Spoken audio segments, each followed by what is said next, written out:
दोस्तों, चाइना जिसका नाम सुनते ही हमारे जहन में बस एक ही शब्द आता है कि दूसरों की बर्बादी चाहने वाला देश। इन दिनों भारत और चीन के सीमा विवाद के बारे में तो आपने सुना ही होगा। दोनों तरफ गर्मा गर्मी का माहौल है। एक्चुअली में विवाद क्या है, इसको जानने के पहले मैं आपसे एक सपोर्ट चाहता हूँ कि आज पूरा इंडिया एक साथ चाइना का विरोध कर रहा है और इसमें हम भी कुछ 1% अपना रिस्पॉन्सिबिलिटी ले सकते हैं। अगर हाँ, तो दोस्तों हम कम से कम चाइना के मोबाइल ऐप्स को तो यूज़ ना करके थोड़ा सा अपनी कंट्री को सपोर्ट कर सकते हैं। इसमें आपको क्या करना है, आपको बस एक ऐप डाउनलोड करना है जिसका नाम है रिमूव चाइना ऐप। इसे डाउनलोड करके आप सिंपल तरीके से अपने मोबाइल से सारे चाइनीज़ ऐप्स को हटा सकते हैं और इस कैंपेन को आगे बढ़ा सकते हैं, बायकॉट चाइनीज़ ऐप्स और थिंग्स। अब बात करते हैं इंडिया और चाइना के सीमा विवाद की, जिसकी चर्चा इन दिनों हर सोशल मीडिया प्लेटफॉर्म पर हो रही है। भारत हमारा देश जो कि तेज़ी से विकसित होने के लिए आगे बढ़ रहा है, और वहीं चाइना जिसकी जीडीपी हमसे 5 गुना ज़्यादा बढ़ी है, फिर भी उसका दिमाग इन सब चीज़ों से हट नहीं रहा। चाइना जो कि तिब्बत, ताइवान और भी ऐसे देश जैसे हांगकांग, वियतनाम को स्वतंत्र कहते हुए भी उन पर अपना अध्यादेश थोपता आया है। इससे पहले इंडिया और चीन का 1962 में भी युद्ध हुआ था।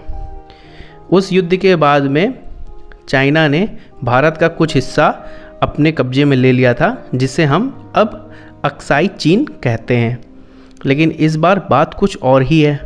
चाइना भले ही हमसे 5 गुना अच्छी जीडीपी रखता हो, इस टाइम उसकी हालात गली के कुत्ते जैसी है, जिसे कोई भी मारने की नज़र से देख रहा होता है, चाहे वो अमेरिका हो, इटली या फिर रसिया हो।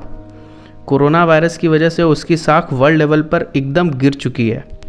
इस बार इंडिया और चाइना के मतभेद की वजह गलवां वैली, गलवां क्षेत्र है, जो कि लाइन ऑफ एक्चुअल कंट्रोल के बहुत पास का एरिया है, और यह एरिया अक्साई चीन के बहुत ही पास है, जिसे चाइना अपना बता रहा है। यहाँ तक चाइना ने अपने अखबार ग्लोबल टाइम्स में एक रिपोर्ट भी पब्लिश की थी कि जो गलवां का एरिया है वो पूरी तरीके से चाइना के कब्जे वाला क्षेत्र है, और भारत यह ना सोचे कि यह उसका हिस्सा है। As per media reports, China के मैक्सिमम बिजनेस ग्लोबली डिस्टर्ब हुए हैं। एक्सपोर्ट्स बंद हो चुका है, हर एक कंट्री उसका बहिष्कार कर रहा है, तो वो इन मामलों से अपने खुद के लोगों को थोड़ा सा भटकाना चाह रहा है। ऐसा हमारे देश में भी होता आया है, जब मुद्दों से ध्यान भटाने के लिए कोई नया मुद्दा उखाड़ दिया जाता है। और भी बहुत सी वजह हैं इंडिया से चाइना के डरने की। इनमें सबसे पहले मैं आपको बताता हूँ BRO के बारे में। BRO के बारे में आपको बस इतना बताना चाहता हूँ कि अगर आपने इसके बारे में सुना है तो ठीक, अगर नहीं सुना है तो मेरे से जान लीजिए कि BRO इसका full form border roads organisation है, जो कि इंडियन आर्मी की ही एक कोर सर्विस है, जो कि इंडिया के सारे बॉर्डर्स पर डेवलपमेंट करती है, चाहे वो रोड्स हो, ब्रिजेस हो या टनल हो, सब कुछ BRO ही बनाता है। सारे दुर्गम जगह को सुगम बनाने के लिए BRO को ही जिम्मा दिया गया है। BRO ने चाइना और इंडिया के बॉर्डर पर कई एक ऐसे डेवलपमेंट करे हैं जिससे चाइना की नींद उड़ गई है। भारत और चाइना जिसके बीच लगभग 3500 किलोमीटर लंबी लाइन ऑफ एक्चुअल कंट्रोल है, LAC है, और इसमें से लगभग 2300 किलोमीटर की लाइन ऑफ एक्चुअल कंट्रोल पर रोड्स बनाई जा चुकी हैं। BRO ने इस काम को बहुत ही तेज़ी से किया हुआ है, और बहुत ही जल्द जो बची हुई सड़क है वो भी तैयार कर ली जाएगी।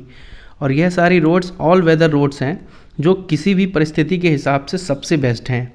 अब इंडिया को चाइना बॉर्डर पर अपने सैनिकों और टैंक्स और हेलीकॉप्टर को ले जाने के लिए बेहद ही कम समय लगेगा, पहले जो कि महीनों के बराबर हुआ करता था। भारत ने यह कहा है कि जो भी निर्माण कार्य चल रहे हैं वो LAC के बेहद नज़दीक हैं, लेकिन इंडिया के हिस्से वाले भाग में चल रहे हैं। और तो और चाइना के लिए सबसे बड़ी मुसीबत बन गया है बॉर्डर पे बना हुआ दौलत बेग ओल्डी एयरबेस, जिस पर खबर आई है कि इंडिया ने अभी हाल में ही अपने चिनूक हेलीकॉप्टर्स को अलर्ट पर रख रखा है। अगर ये वीडियो आपको अच्छा लगा हो तो इसको लाइक करें, शेयर करें, और चैनल को सब्सक्राइब नहीं किया हो तो चैनल को सब्सक्राइब भी कर लें, ताकि ऐसे ही इंटरेस्टिंग वीडियोस आपसे मिस ना हो।